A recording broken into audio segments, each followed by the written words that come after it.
Hi guys, famous street ഫുഡായ പാവ് ഭാജിയുടെ റെസിപ്പിയാണ് ഇന്ന് കാണിക്കുന്നത്. അതിനായിട്ട് കുറച്ച് വെജിറ്റബിൾസ് വേവിച്ചെടുക്കണം. ഒരു കുക്കറിൽ അല്പം ഒന്ന് ഓയിൽ ചേർത്ത് കൊടുത്തിട്ട് ഒരു പീസ് ബട്ടർ ഇട്ട് കൊടുക്കുക. ബട്ടർ ഒന്ന് മെൽറ്റായി വരുമ്പോൾ അതിലേക്ക് കുറച്ച് ജീരകം ചേർത്ത് കൊടുക്കണം. ജീരകം പൊട്ടി വരുമ്പോൾ ഒരു കപ്പ് ഉരുളക്കിഴങ്ങ്, ക്യാരറ്റ്, ബീറ്റ്റൂട്ട്, ഗ്രീൻ പീസ്, ഒരു ടൊമാറ്റോ, ആവശ്യത്തിന് ഉപ്പ്, ഒരു ടീസ്പൂൺ കാശ്മീരി മുളക് പൊടി, ഇത്രയും ചേർത്ത് നന്നായിട്ടൊന്ന് വഴറ്റിയെടുക്കണം. ഇതിൽ നമ്മൾ വേറെ ആർട്ടിഫിഷ്യൽ കളേഴ്സൊന്നും ചേർക്കുന്നില്ല, അതിനായിട്ടാണ് ബീറ്റ്റൂട്ട് ചേർത്ത് കൊടുത്തത്. ഇത് നന്നായിട്ടൊന്ന് വഴറ്റിയിട്ട് ഇതിലേക്ക് ഞാൻ 2 കപ്പ് ചൂടുവെള്ളമാണ് ചേർത്ത് കൊടുക്കാൻ പോകുന്നത്. 2 കപ്പ് ചൂടുവെള്ളവും കൂടി ചേർത്ത് കുക്കർ അടച്ചു വെച്ച് ഒരു 3-4 വിസിൽ വരുന്നത് വരെ വെജിറ്റബിൾസ് നന്നായിട്ട് വേവിച്ചെടുക്കണം. ഇനി നമുക്ക് കുറച്ച് ഭാജി മസാല പൗഡർ ഉണ്ടാക്കിയെടുക്കണം. പൗഡർ ഉണ്ടാക്കിയെടുക്കാനായിട്ട് കുറച്ച് പെരുംജീരകം, നല്ല ജീരകം, പട്ട, ഗ്രാമ്പു, ഏലക്ക, ബേ ലീഫ് ഇത്രയും വേണം. ഞാനിവിടെ കറുത്ത ഏലക്കയാണ് എടുത്തിരിക്കുന്നത്. നോർത്ത് ഇന്ത്യൻ ഡിഷസിലൊക്കെ കറുത്ത ഏലക്ക ചേർക്കുന്നതാണ് ടേസ്റ്റ്. ഇനി ഇതൊന്ന് പാനിൽ അല്പം ഒന്ന് ചൂടാക്കിയിട്ട് ഒരു മിക്സിയുടെ ബൗളിലിട്ടൊന്ന് ക്രഷ് ചെയ്തെടുത്തിട്ടുണ്ട്. അതിലേക്ക് 1 ടേബിൾ സ്പൂൺ മല്ലിപ്പൊടി, 1 ടീസ്പൂൺ മുളക് പൊടി, 1/4 ടീസ്പൂൺ മഞ്ഞൾപ്പൊടി, അതും കൂടെ ചേർത്ത് നന്നായിട്ടൊന്ന് മിക്സ് ചെയ്ത് നല്ല പൗഡറാക്കി എടുക്കാം. ഇനി നമുക്ക് ചില്ലി പേസ്റ്റ് ഉണ്ടാക്കിയെടുക്കണം. 4 മുളക് വെള്ളത്തിലിട്ട് വെച്ചിട്ടുണ്ട്. അത് ആ സെയിം ബൗളിലേക്ക് തന്നെ ഇട്ട് കൊടുക്കുക.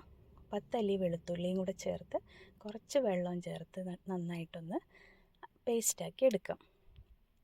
ഇപ്പം ചില്ലി പേസ്റ്റ് റെഡി ആയിട്ടുണ്ട്. ഭാജി മസാല പൗഡറും ചില്ലി പേസ്റ്റും നമ്മൾ റെഡിയാക്കി വെച്ചിട്ടുണ്ട്. ഇതോടൊപ്പം തന്നെ കുറച്ച് സവാള, ക്യാപ്സിക്കം ഒക്കെ ചോപ്പ് ചെയ്ത് വെച്ചിട്ടുണ്ട്. കുറച്ച് ടൊമാറ്റോ പ്യൂരി ഉണ്ടാക്കി വെച്ചിട്ടുണ്ട്. അപ്പോൾ ഈ സമയം കൊണ്ട് നമ്മുടെ വെജിറ്റബിൾസ് വെന്തോന്ന് നോക്കാം. ഇപ്പോൾ വെജിറ്റബിൾസ് നന്നായിട്ട് വെന്തിട്ടുണ്ട്. അപ്പോൾ ഇതിൽ നിന്ന് കുറച്ച് വെള്ളം ഞാൻ റിസർവ് ചെയ്ത് വെക്കുന്നുണ്ട്. ഇത് മാഷ് ചെയ്ത് കൊടുക്കുന്ന സമയത്ത് ആവശ്യത്തിന് കുറേശ്ശെ ചേർത്ത് കൊടുക്കാം. ഇനി ഈ വെജിറ്റബിൾസ് എല്ലാം നമുക്കൊന്ന് മാഷ് ചെയ്തെടുക്കണം. ഇതൊന്ന് എല്ലാം നന്നായിട്ട് ഉടച്ചെടുത്തതിന് ശേഷമാണ് നമ്മൾ മസാലയിൽ ഇടുന്നത്. ഒരു പാനിൽ വീണ്ടും കുറച്ച് ഓയിൽ ഇട്ട് കൊടുത്തിട്ട് ബട്ടർ ചേർത്ത് കൊടുക്കുന്നുണ്ട്. ഈ ബട്ടർ ഒന്ന് മെൽറ്റായി വരുമ്പോൾ അതിലേക്ക് നമ്മൾ ചോപ്പ് ചെയ്ത് വെച്ച സവാള, ക്യാപ്സിക്കം ഇതൊക്കെ ചേർത്ത് നന്നായിട്ടൊന്ന് വഴറ്റണം. സവാള ഒന്ന് വാടി വന്നിട്ട് വേണം ക്യാപ്സിക്കം ഇട്ട് കൊടുക്കാനായിട്ട്. ഇനി ഇതിലേക്ക് നമ്മൾ നേരത്തെ അരച്ച് വെച്ച ചില്ലി പേസ്റ്റ്, ആ ചില്ലി പേസ്റ്റ് ഒന്ന് ചേർത്ത് കൊടുക്കുന്നുണ്ട്. ഈ ചില്ലി പേസ്റ്റിൻ്റെ പച്ചമണം മാറുന്നത് വരെ നന്നായിട്ട് ഈ ബട്ടറിലൊന്ന് വഴറ്റിയെടുക്കുക. ഈ ടൊമാറ്റോ പ്യൂരി ചേർത്ത് നന്നായിട്ടൊന്ന് മിക്സ് ചെയ്യുക. ഇനി ഇതിലേക്ക് കുറച്ച് ഉപ്പും കൂടെ ചേർത്ത് കൊടുക്കുന്നുണ്ട്. ഈ ടൊമാറ്റോൻ്റെ റോ ടേസ്റ്റ് മാറുന്നത് വരെ നന്നായിട്ടൊന്ന് വഴറ്റണം. പിന്നെ നമ്മൾ വേവിച്ച് മാഷ് ചെയ്ത് വെച്ചിരിക്കുന്ന വെജിറ്റബിൾസ് ഇതിലേക്ക് ചേർത്ത് കൊടുക്കുക. ഇനി ഇത് നന്നായിട്ടൊന്ന് മിക്സാക്കി എടുക്കണം. ഇത് നന്നായി മിക്സായി കഴിയുമ്പോൾ നമ്മൾ നേരത്തെ പൊടിച്ച് വെച്ച ഭാജി മസാല പൗഡർ ഇതിലേക്ക് ചേർത്ത് കൊടുക്കുക. പിന്നെ ഒരു 1/2 ടീസ്പൂൺ നല്ല ജീരകം വറുത്ത് പൊടിച്ചത് അതും കൂടെ ഇതിനകത്തേക്ക് ചേർത്ത് കൊടുക്കുന്നുണ്ട്. ഇതെല്ലാം കൂടെ നല്ല രീതിയിലൊന്ന് മിക്സാക്കി എടുക്കാം. പിന്നെ ഇതിലേക്ക് കുറച്ച് മല്ലിയിലയും 1 ടീസ്പൂൺ ബട്ടറും കൂടെ ചേർത്ത് കൊടുക്കുന്നുണ്ട്. ഇപ്പോൾ നമ്മുടെ ഭാജി മസാല റെഡി ആയിട്ടുണ്ട്. ഇനി പാവ് കട്ട് ചെയ്ത് വയ്ക്കുക. പിന്നെ ഒരു പാനിലേക്ക് അല്പം ബട്ടർ ഇട്ട്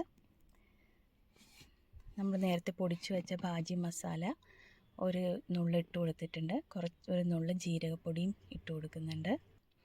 പിന്നെ കുറച്ച് മല്ലിയില, റെഡിയാക്കി വെച്ച ഭാജി മസാല 1 സ്പൂൺ, ഇതെല്ലാം ഇട്ട് കൊടുത്തിട്ട് അതിലേക്ക് ഈ പാവ് വെച്ചൊന്ന് ടോസ്റ്റ് ചെയ്തെടുക്കുക. 2 സൈഡും ടോസ്റ്റ് ചെയ്തെടുക്കുക.